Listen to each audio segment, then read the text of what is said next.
사랑하는 성도 여러분, 성경 묵상 시간입니다. 오늘은 로마서 14장에서 16장까지를 읽으며 기도문으로 시편 20편을 함께 읽게 됩니다. 로마서의 내용을 살펴보면 하나님의 백성들에게 대두되는 가장 큰 문제점 가운데 하나는 내적인 분열이었습니다. 구약시대 이스라엘 백성 중에서도 내란이나 가족 싸움이 종종 일어났으며 신약시대 바울이 세운 대부분의 교회도 분열의 모습이 있었습니다.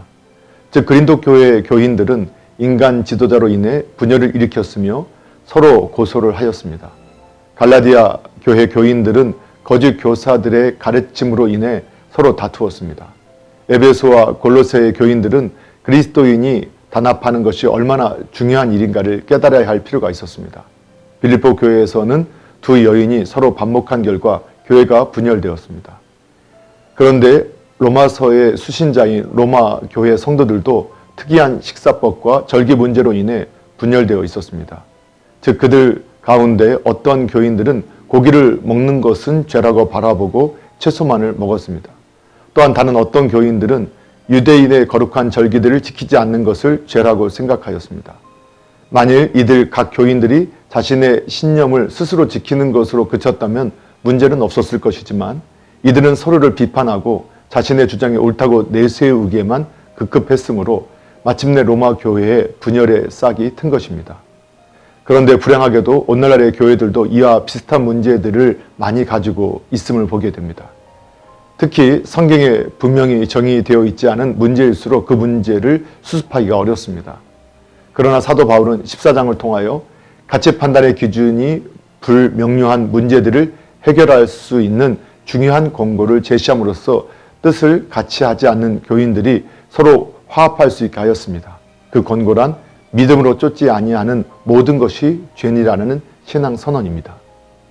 로마서 15장에는 12장에서부터 거론된 성도의 생활이 계속 언급되는 주제입니다. 이제 15장은 14장에서 언급되었던 성도의 교회 생활에 관해 계속 언급함으로써 그 소들을 시작합니다. 즉 바울은 양심의 문제로 인해 서로 불화하지 말고 우리를 구원하신 예수 그리스도를 본받아 서로 돕고 덕을 세움으로써 하나님께 영광을 돌리라고 권면합니다. 그 다음 바울은 그 자신이 하나님의 예정하신 섭리에 따라 이방인들에게 복음을 전파한 일을 회고한 후 앞으로 복음 사역을 위하여 로마 교회를 방문하리라는 계획과 아울러 이를 위해 로마 교회 성도들이 함께 기도해 줄 것을 당부합니다. 우리는 이상과 같은 내용을 지닌 15장을 통해 이방인들의 구원을 위하여 해산하는 수고를 아끼지 않는 바울의 뜨거운 선교의 열을 느낄 수 있게 됩니다. 이제까지 구원에 관한 교리와 성도의 실천적인 생활에 관해 언급한 바울은 로마서 16장에서 로마 교회 성도들에게 인사를 하는 것으로 로마서를 맺고 있습니다. 먼저 바울은 자기를 대신하여 본 서신을 로마 교회 성도들에게 전달할 베베를 소개하면서 로마의 성도들이 그녀를 잘 영접할 것을 부탁합니다. 그 다음 바울은 자기와 함께 있는 동역자들과 더불어 로마 교회 성도들에게 문안 인사를 한 후 송영과 축도를 함으로써 16장을 끝맺습니다.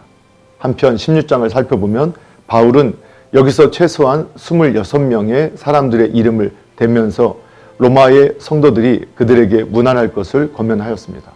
이러한 사실은 바울이 많은 사람을 주께로 인도하는 전도자일 뿐만 아니라 그들을 친구로 삼는 사람이었음을 보여주고 있습니다. 바울은 결코 고립된 생활을 하려고 하지 않았습니다.